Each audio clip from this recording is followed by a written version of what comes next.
পরের বার যখন আমরা কোনো সুন্দর গোলাপ বা রজনীগন্ধা সুবাস নেব, মানে ধরুন তখন যদি বিষয়টা একটু অন্য দৃষ্টিকোণ থেকে ভাবি, কেমন হয়? অন্য দৃষ্টিকোণ বলতে?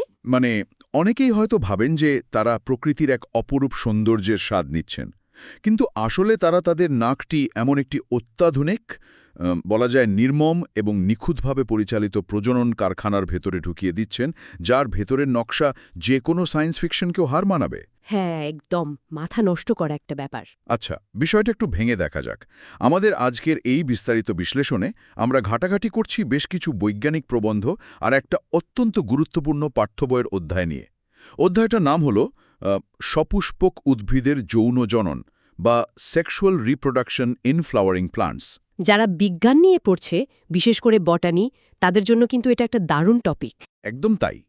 আমাদের লক্ষ্য হল এই অসংখ্য উৎস থেকে পাওয়া জটিল বৈজ্ঞানিক তথ্যগুলোকে একেবারে ডিকোড করে ফেলা, যাতে করে একটি স্থির উদ্ভিদ কিভাবে তার বংশবৃদ্ধির জাদুকরী প্রক্রিয়াটি সম্পন্ন করে, মানে তার পেছনের কার্যকারণটা আমরা স্পষ্টভাবে বুঝতে পারি। আপনার ওই কারখানার রূপকটা কিন্তু একদম নিখুঁত ছিল। আমরা তো সাধারণত গাছপালাকে খুব শান্ত, স্থির আর সাদামাটা কিছু একটা মনে করি।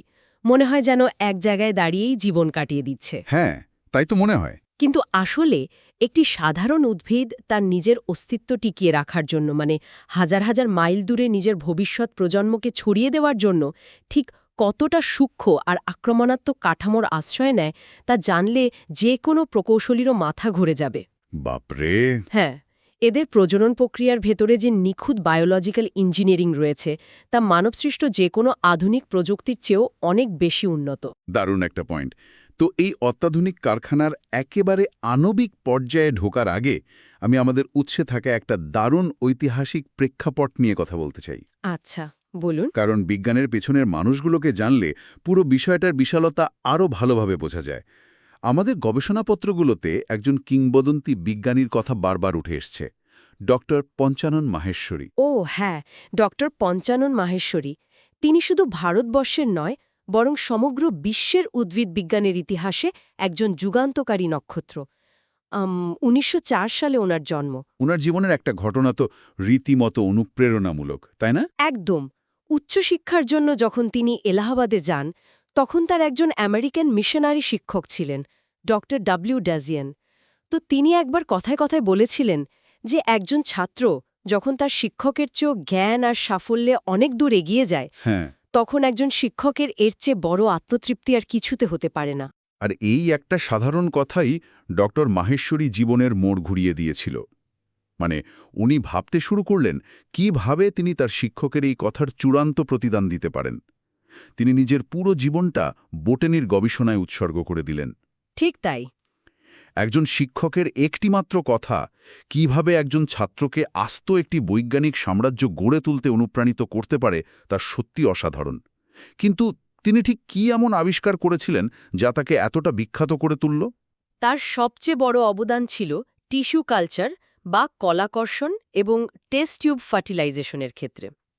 বিষয়টা একটু সহজে বলি।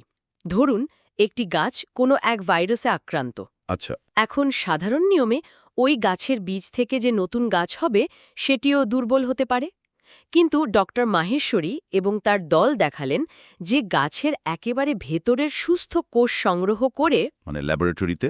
হ্যাঁ, ল্যাবরেটরির টেস্ট টিউবে বিশেষ পুষ্টি উপাদানের মধ্যে রেখে সেই একটিমাত্র কোষ থেকে হাজার হাজার সম্পূর্ণ নতুন এবং রোগমুক্ত গাছ তৈরি করা সম্ভব। অসাধারণ তো।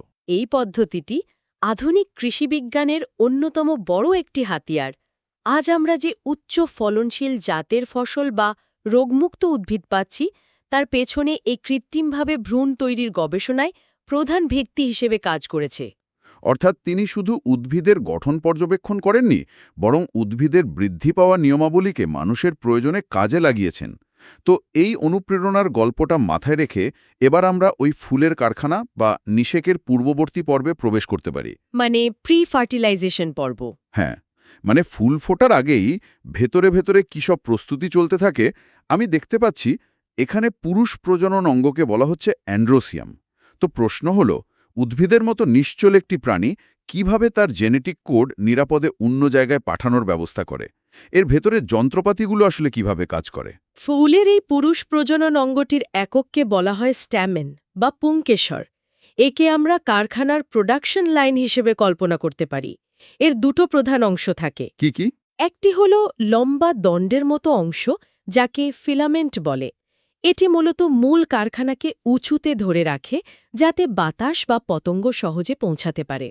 আর একদম ওপরের দিকের অংশটিকে বলা হয় অ্যান্থার বা পরাগধানী। এই অ্যান্থারের গঠনটা তো বেশ অদ্ভুত, তাই না? হ্যাঁ, খুব চমৎকার। সাধারণত একটি অ্যান্থার বি-লোবড বা দ্বিখণ্ডিত হয়। আর যদি আমরা এটাকে আড়াআড়িভাবে কাটি, তাহলে দেখব এর চারকোনায় 4টি চেম্বার বা থলির মতো অংশ রয়েছে, যাদের বলা হয় মাইক্রোস্পোরাঞ্জিয়াম। আর এই 4টি চেম্বারের ভেতরেই নিশ্চয়ই পরাগরেণু বা পোলেন গ্রেন তৈরির কাজ চলে। একেবারে ঠিক। এই মাইক্রোস্পোরাঞ্জিয়ামগুলোর ভেতরে থাকা বিশেষ মাতৃকোষগুলোতে মিওসিস বিভাজন ঘটে। মিওসিস হল সেই প্রক্রিয়া যেখানে কোষের ক্রোমোজোম সংখ্যা অর্ধেক হয়ে যায়। আচ্ছা, মানে ডিপ্লয়েড থেকে হ্যাপ্লয়েড হয়ে যাচ্ছে। একদম। এর ফলে জন্ম নেয় হাজার হাজার মাইক্রোস্পোর, যা পরে পরিণত হয়ে পরাগরেণু বা পোলেন গ্রেন হিসেবে আত্মপ্রকাশ করে। এই পরাগরেণুই হল উদ্ভিদের পুরুষ গ্যামেটোফাইট। কিন্তু একটা ব্যাপার ভাবুন, এই পরাগরেণুগুলো তো চরম বৈরী পরিবেশের মধ্যে দিয়ে উড়ে যায়। রোদ, বৃষ্টি, প্রচণ্ড ঠান্ডা সবকিছু সহ্য করে এগুলো কিভাবে বেঁচে থাকে? আমাদের উৎসে একটি দারুণ তথ্য আছে, যা পরাগরেণুর গঠন নিয়ে আমার চোখ খুলে দিয়েছে। আপনি নিশ্চয়ই এর বাইরের আবরণটার কথা বলছেন। হ্যাঁ, এর বাইরের আবরণটা নাকি এমন এক উপাদান দিয়ে তৈরি যা প্রায় ধ্বংস করা অসম্ভব। আপনি স্পোরোপোলোনিনের কথা বলছেন? বিজ্ঞানের ছাত্রছাত্রীদের কিন্তু এই টার্মটা খুব ভালো করে মনে রাখা উচিত। পরাগরেণুর বাইরের স্তর, যাকে এক্সাইন বলা হয়, সেটি এই স্পোরোপোলেনিন দিয়ে তৈরি। জিনিসটা আসলে কি? এটি প্রকৃতির সবচেয়ে শক্তিশালী এবং প্রতিরোধী জৈব পদার্থগুলোর একটি। কোনো অ্যাসিড, তীব্র ক্ষার বা চরম তাপমাত্রাও এই স্পোরোপোলেনিনকে গলাতে পারে না। দাঁড়ান দাঁড়ান, সত্যি? হ্যাঁ, এমনকি বিজ্ঞানীরা আজ পর্যন্ত এমন কোনো এনজাইমের সন্ধান পাননি যা এটিকে ভাঙতে পারে। আর ঠিক এই কারণেই হাজার হাজার বছর ধরে মাটির নিচে চাপা পড়ে থাকার পরও পরাগরেণুগুলো জীবাশ্ম বা ফসিল হিসাবে একেবারে অক্ষত অবস্থায় পাওয়া যায়। বাপরে! তার মানে পরাগের রেণুগুলো হলো একটি মাইক্রোস্কোপিক সাজোয়া যান বা আর্মার্ড ভেহিকল, যার ভেতরে উদ্ভিদের ভবিষ্যৎ প্রজন্মের ব্লুপ্রিন্ট অত্যন্ত নিরাপদে সুরক্ষিত থাকে। সুন্দর উপমা দিয়েছেন। আর এই শক্তিশালী আবরণের কারণে আমরা পরাগরেণুকে সংরক্ষণ করতে পারি। আমি উৎসে পড়লাম যে তরল নাইট্রোজেনে -196 ডিগ্রি সেলসিয়াস তাপমাত্রায় এদের সংরক্ষণ করা যায়। হ্যাঁ, পোলেন ব্যাংক বলা হয় এদের। কিন্তু এখানে আমার একটা খটকা লেগেছে। আমি একটি অদ্ভুত ট্রেন্ড সম্পর্কে জানলাম যে পশ্চিমা দেশগুলোতে পরাগরেণু বা পোলেন এখন ট্যাবলেট হিসাবে বা এনার্জি ড্রিঙ্ক হিসাবে বিক্রি হচ্ছে। হ্যাঁ, বিষয়টা বেশ জনপ্রিয় হচ্ছে এখন। দাবি করা হচ্ছে অ্যাথলিট বা রেসের ঘোড়াদের শক্তি বাড়াতে নাকি এই পরাগরেণু সাপ্লিমেন্ট ব্যবহার করা হয়। এটা কি শুধুই একটা মার্কেটিং চমক, নাকি এর পেছনে আসলেই কোনো বিজ্ঞান আছে? বিষয়টা শুনতে পাগলাটে মনে হলেও এর একটা শক্ত বৈজ্ঞানিক ভিত্তি আছে। একটু ভেবে দেখুন, পরাগরেণু জিনিসটা আসলে কি। এটি হলো একটা নতুন প্রাণীর সূচনা করার জন্য তৈরি হওয়া একটি ক্যাপসুল। তা তো বটেই।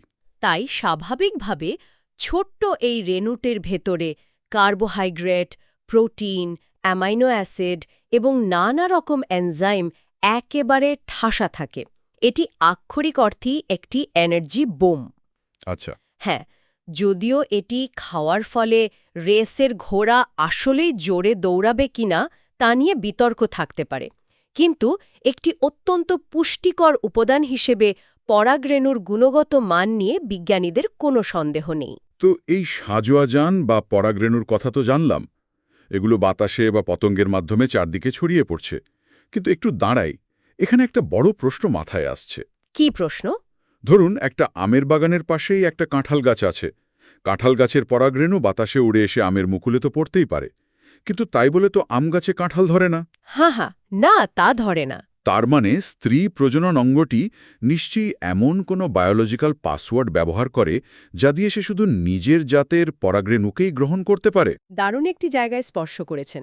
ফুলের স্ত্রী প্রজনন অঙ্গ, যাকে গাইনোসিয়াম বলা হয়, সেটি অত্যন্ত সিলেক্টিভ বা বাছাইপ্রবণ। এর 3টি অংশ থাকে। কি কি অংশ? সবার উপরে থাকে স্টিগমা বা গর্ভমুণ্ড, তারপর স্টাইল বা গর্ভদণ্ড এবং নিচে ওভারি বা গর্ভাশয়। ওই যে আপনি পাসওয়ার্ডের কথা বললেন, এই স্টিগমা ঠিক সেই কাজটিই করে। মানে ওটাই সিকিউরিটি চেকপোস্ট? একদম। স্টিগমা হলো একটি ল্যান্ডিং প্ল্যাটফর্ম, যা রাসায়নিক সংকেতের মাধ্যমে বুঝতে পারে যে আগত পরাগরেণুটি তার নিজের প্রজাতির কিনা। যদি সঠিক প্রজাতির পরাগরেণু হয়, তবেই স্টিগমা তাকে ভেতরে প্রবেশের অনুমতি দেয়। আর যদি না হয়? অন্যথায় সেটিকে সেখানেই নিষ্ক্রিয় করে দেয়া হয়, পরাগনালী তৈরি হতেই দেয় না। আর যদি পাসওয়ার্ড মিলে যায়? তবেই ওভারি বা গর্ভাশয়ের ভেতরে আসল কাজ শুরু হয়। আমাদের উৎসয়ে ওভারির ভেতরের গঠন নিয়ে বলতে গিয়ে মনোস্পোরিক ডেভেলপমেন্টের কথা উল্লেখ করা হয়েছে। হ্যাঁ, এটি খুবই গুরুত্বপূর্ণ একটি প্রক্রিয়া। বলা হচ্ছে ভেতরে 4টে মেগাস্পোর তৈরি হয়, কিন্তু তার মধ্যে 3টেই নাকি নষ্ট হয়ে যায় বা মারা যায়, শুধুমাত্র একটি বেঁচে থাকে। আমার প্রশ্ন হল, উদ্ভিদ কেন এত কষ্ট করে 4টে কোষ তৈরি করে 3টিকে মেরে ফেলবে? এই এনার্জি নষ্ট করার পেছনে যৌক্তিকতা কি? এটি আসলে এনার্জি নষ্ট করা নয়, বরং এটি হল প্রকৃতির চরম হিসেবি রূপ। উদ্ভিদ এখানে সম্পদের বিকেন্দ্রীকরণের বদলে সম্পদকে এক জায়গায় পুঞ্জীভূত করে। মানে ফোকাসটা এক জায়গায় আনছে। ঠিক। ওই 4টে মেগাস্পোর যদি আলাদাভাবে বড় হতে চাইত, তবে কেউই পর্যাপ্ত পুষ্টি পেত না। তাই উদ্ভিদ ইচ্ছে করেই 3টিকে ধ্বংস করে দেয়, যাতে মৃত কোষগুলোর পুষ্টি এবং ওভারির সমস্ত শক্তি ওই বেঁচে থাকা একটিমাত্র মেগাস্পোর গ্রহণ করতে পারে। ও আচ্ছা, সার্ভাইভাল অফ দ্য ফিটেস্ট বলতে পারেন। হ্যাঁ, এই শক্তিশালী মেগাস্পোরটি পরে বিভাজিত হয়ে একটি পূর্ণাঙ্গ ভ্রূণস্থলী বা এমব্রায়ো স্যাক তৈরি করে। যেহেতু একটিমাত্র স্পোর থেকে পুরো কাঠামোটি তৈরি হচ্ছে, তাই একে মনোস্পোরিক ডেভেলপমেন্ট বলা হয়। এই বেঁচে থাকা শক্তিশালী মেগাস্পোরটি কিভাবে নিজেকে সাজায়, সেটা আমি একটি চমৎকার এবং সুশৃঙ্খল সিস্টেম হিসেবে দেখেছি। এই একটি কোষ বিভাজিত হয়ে ভেতরে মোট 8টি নিউক্লিয়াস তৈরি করে, কিন্তু সেগুলো মাত্র 7টি কোষে বিভক্ত থাকে। হ্যাঁ, 7-celled 8 নিউক্লিয়েট স্ট্রাকচার। মানে কোনো এলোমেলো অবস্থান নয়, প্রত্যেকটির একটি নির্দিষ্ট কাজ আছে।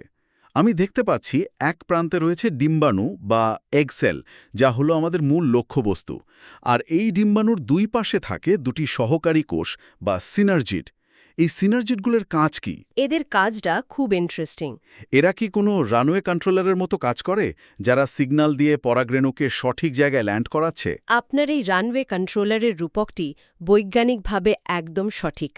সিনার্জিড কোষগুলোর একেবারে সামনের দিকে বিশেষ কিছু রাসায়নিক পদার্থ থাকে, যাকে ফিলিফর্ম অ্যাপারেটাস বলে। আচ্ছা, এর কাজ কি? পরাগরেণু যখন উপর থেকে লম্বা নলের মতো পরাগ নালী তৈরি করে নিচের দিকে নামতে থাকে, তখন এই সিনার্জিডগুলোই রাসায়নিক সিগন্যাল বা পথপ্রদর্শক তৈরি করে পরাগ নালীকে ঠিক ডিম্বাণুর কাছে নিয়ে আসে। এটি অনেকটা জিপিএস ন্যাভিগেশন সিস্টেমের মতো কাজ করে। বাপরে, মানে রীতিমতো জিপিএস বসানো আছে। আর বাকি কোষগুলো? ভ্রূণস্থলীর উল্টো দিকে থাকে 3টে অ্যান্টিপোডাল কোষ, যা পুষ্টি যোগাতে সাহায্য করে। আর মাঝখানে থাকে একটি বিশাল সেন্ট্রাল সেল, যার ভেতরে 2টো পোলার নিউক্লিয়াই অবস্থান করে। এই হল 7 কোষ এবং 8 নিউক্লিয়াস বিশিষ্ট একটি নিখুঁত ভ্রূণস্থলী। তো এই নিখুঁত প্রস্তুতির পর শুরু হয় ম্যাচমেকিং পর্ব। কিন্তু এখানে বিজ্ঞানীরা আবার প্রকৃতিকে নিজেদের মতো করে নিয়ন্ত্রণ করার একটা টেকনিক বের করেছেন, যাকে বলা হচ্ছে আর্টিফিশিয়াল হাইব্রিডাইজেশন বা কৃত্রিম সংকরায়ন। হ্যাঁ, কৃষির উন্নতির জন্য এটা খুব দরকারি। এখানে ইমাস্কুলেশন আর ব্যাগিং নামে দুটো টেকনিকের কথা বলা হয়েছে। এগুলোকে আমার কাছে রীতিমতো ভিআইপি সিকিউরিটির ব্যবস্থা বলে মনে হচ্ছে। ভিআইপি সিকিউরিটি বলাটাই যৌক্তিক। বিজ্ঞানীরা যখন চান দুটি নির্দিষ্ট উন্নত জাতের উদ্ভিদের মধ্যে ক্রস বা সংকরায়ন ঘটাতে, তখন তারা বাইরের কোনো অবাঞ্ছিত পরাগরেণুকে সেখানে আসতে দিতে চান না। তো তারা কি করেন? ফুলটি পরিণত হওয়ার আগেই অত্যন্ত সাবধানে চিমটা দিয়ে তার পুরুষ অঙ্গ বা অ্যান্থারগুলোকে কেটে ফেলে দেওয়া হয়। এই পদ্ধতিকেই বলে ইম্যাসকিউলেশন। আচ্ছা, মানে ফুলটিকে জোর করে স্ত্রী ফুলে রূপান্তর করা হলো। ঠিক তাই। এরপর সেই ফুলটিকে একটা কাগজের বা পলিথিনের ব্যাগ দিয়ে ঢেকে দেওয়া হয়, যাকে বলে ব্যাগিং। যাতে অন্য কোনো পরাগরেণু না আসতে পারে। হ্যাঁ, এরপর যখন স্ত্রী অঙ্গটি পরিণত হয়, তখন বিজ্ঞানীরা অত্যন্ত সতর্কতার সাথে তাদের কাঙ্ক্ষিত উন্নত পরাগরেণু এনে সেখানে ছিটিয়ে দেন এবং আবার ব্যাগ দিয়ে ঢেকে দেন। বাহ, বাইরের কোনো অবাঞ্ছিত পরাগরেণুর প্রবেশের সুযোগই নেই। কিন্তু আসল চমক তো অপেক্ষা করে আছে নিষেক বা ফার্টিলাইজেশন প্রক্রিয়ায়। আমি তো পড়ে অবাক, উদ্ভিদের ক্ষেত্রে নাকি ডাবল ফার্টিলাইজেশন বা দ্বিনিষেক ঘটে। হ্যাঁ, এটা সপুষ্পক উদ্ভিদের একটা সিগনেচার বৈশিষ্ট্য। আমরা পরাগানালীকে শুধুমাত্র একটি মহাকাশযান হিসেবে না ভেবে একটি জৈবিক ড্রিলিং মেশিন হিসেবে কল্পনা করতে পারি। এই পরাগানালীটি ওপরের শক্ত আবরণ ভেদ করে টানেল খুঁড়ে সোজা ভ্রূণস্থলিতে প্রবেশ করে। একদম। কিন্তু মজার ব্যাপার হলো, সে একা আসে না, সে তার সাথে করে দুটি পুং গ্যামেট বহন করে আনে। কেন দুটো গ্যামেট? এখানেই সবচেয়ে চমকপ্রদ বিষয়টা লুকিয়ে আছে। প্রথম পুং গ্যামেটটি সোজা গিয়ে সেই মূল ডিম্বাণুর সাথে মিলিত হয়। আচ্ছা। এই মিলনকে বলা হয় সিনগ্যামি। এর ফলে তৈরি হয় একটি ডিপ্লয়েড জাইগোট, যা থেকে পরে নতুন উদ্ভিদের ভ্রূণ তৈরি হবে। এটি হলো স্বাভাবিক নিষেক। কিন্তু ওই ড্রিলিং মেশিন থেকে তো আর একটা গ্যামেট নেমেছিল, তার কাজ কি? দ্বিতীয় গ্যামেটটি সোজা চলে যায় সেই মাঝখানের বড় সেন্ট্রাল সেলটিতে, যেখানে আগে থেকেই ওই দুটি পোলার নিউক্লিয়াই বসে আছে। মনে পড়ছে। এই পুং গ্যামেটটি গিয়ে ওই দুটি পোলার নিউক্লিয়াসের সাথে যুক্ত হয়। যেহেতু এখানে তিনটে নিউক্লিয়াসের মিলন ঘটছে, তাই একে বলা হয় ট্রিপল ফিউশন। তিনটে মিলে একটা? হ্যাঁ, এর ফলে তৈরি হয় প্রাইমারি এন্ডোস্পার্ম নিউক্লিয়াস বা পিইএন। যেহেতু একই ভ্রূণস্থলিতে দুবার মিলন ঘটল, একবার সিনগ্যামি এবং আরেকবার ট্রিপল ফিউশন, তাই এই পুরো ঘটনাটিকে একসাথে ডাবল ফার্টিলাইজেশন বলা হয়। কিন্তু আমার প্রশ্ন হলো, মানে উদ্ভিদের কেন এই ডাবল বা দ্বৈত নিষেকের প্রয়োজন হলো? শুধু একটা গ্যামেট দিয়ে জাইগোট তৈরি করলেই তো চলতো। এটা খুব ভালো একটা প্রশ্ন। মানে পাইন বা সাইকাস গাছের মতো আগে থেকেই বীজ বা ভ্রূণের জন্য খাবার তৈরি করে রাখলে কি সমস্যা ছিল? এই দ্বিতীয় মিলন ঘটিয়ে তাৎক্ষণিকভাবে এন্ডোস্পার্ম বা শ্বাস তৈরি করার লজিকটা কি? এই লজিকটা বুঝতে হলে আমাদের বিবর্তনের একটা বড় ধাপে নজর দিতে হবে। পাইন গাছের মতো অনুন্নত উদ্ভিদগুলো নিষেক হওয়ার আগেই বীজের জন্য খাদ্য বা এন্ডোস্পার্ম তৈরি করে রাখে। আচ্ছা। এখন ধরুন কোনো কারণে পরাগায়ন হলোই না বা নিষেক ব্যর্থ হলো, তাহলে কি হবে? তাহলে তো পুরো খাবারটাই নষ্ট। একদম। উদ্ভিদটি সেই খাদ্য তৈরি করার পেছনে যে বিশাল এনার্জি ব্যয় করেছিল, তার পুরোটাই নষ্ট হলো। সপুষ্পক উদ্ভিদগুলো বিবর্তনের এই প্রতিযোগিতায় অনেক বেশি স্মার্ট। তারা ডাবল ফার্টিলাইজেশনের সিস্টেম বের করেছে। ঠিক। এর ফলে যতক্ষণ না পর্যন্ত ডিম্বাণুটি সফলভাবে নিষিক্ত হচ্ছে, ততক্ষণ পর্যন্ত এন্ডোস্পার্ম তৈরি শুরু হয় না। ট্রিপল ফিউশন হল সেই সুইচ যা অন হলে তবেই খাদ্যের যোগান শুরু হয়। এতে করে উদ্ভিদের প্রচুর এনার্জি বেঁচে যায়। কি অবিশ্বাস্য একটি এনার্জি সেভিং মেকানিজম! উদ্ভিদ তাহলে নিশ্চিত হতে চায় যে সত্যিই কোনো বাচ্চা আসছে কিনা, তারপর সে তার জন্য খাবার তৈরি করবে। ঠিক তাই। তো এই নিষেকের পরের ধাপে বা পোস্ট ফার্টিলাইজেশনে ভবিষ্যৎ প্রজন্ম গড়ে তোলার কাজ শুরু হয়। জাইগোট থেকে ভ্রূণ তৈরি হয় এবং পুরো ডিম্বকটি বীজে পরিণত হয়। হ্যাঁ। এই বীজের ভেতরে থাকা ভ্রূণের আবার ডিকট বা দ্বিবীজপত্রী এবং মনোকট বা একবীজপত্রী হিসেবে কিছু ধরন আছে। আমাদের উৎসে মনোকট বা ঘাস জাতীয় উদ্ভিদের ক্ষেত্রে কিছু খটমটে বৈজ্ঞানিক নাম দেয়া আছে, যেমন স্কুটেলাম, কোলিওরাইজা এবং কোলিওপটাইল। বৈজ্ঞানিক নামগুলো শুনে ভয় পাওয়ার কিছু নেই। এগুলো মূলত ভ্রূণের সুরক্ষা কবচ হিসেবে কাজ করে। ঘাস জাতীয় একবীজপত্রী উদ্ভিদে একটি মাত্র বীজপত্র থাকে, যাকে স্কুটেলম বলে। আর বাকি দুটো?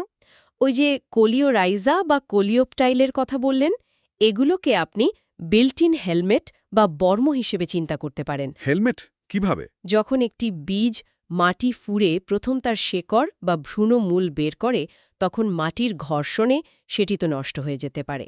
তাই সেই শেকড়কে ঢেকে রাখার জন্য কোলিওরাইজা নামক একটি প্রতিরক্ষামূলক আবরণ থাকে। ও, বুঝতে পেরেছি। ঠিক একইভাবে ওপরের দিকে যে কচি পাতা বা ভ্রূণ মুকুলটি বের হয়, তাকে রক্ষা করার জন্য থাকে কোলিওপটাইল। মানে এগুলো হলো একেবারে প্রথম দিকের সার্ভাইভাল গিয়ার। আর এই পুরো প্রক্রিয়ার পর বাইরে থাকা ওভারি বা গর্ভাশয়টি আস্তে আস্তে বড় হয়ে ফলে পরিণত হয়। আমরা যে রসালো ফলগুলো খাই সেগুলো মূলতই ওভারিরই অংশ। হ্যাঁ, সাধারণ প্রক্রিয়া এটাই। কিন্তু এখানে একটা মজার তথ্য আমাকে খুব অবাক করেছে। আপেলকে নাকি উদ্ভিদবিজ্ঞানের ভাষায় বলা হয় ফলস ফ্রুট বা অপ্রীকৃত ফল। কেন?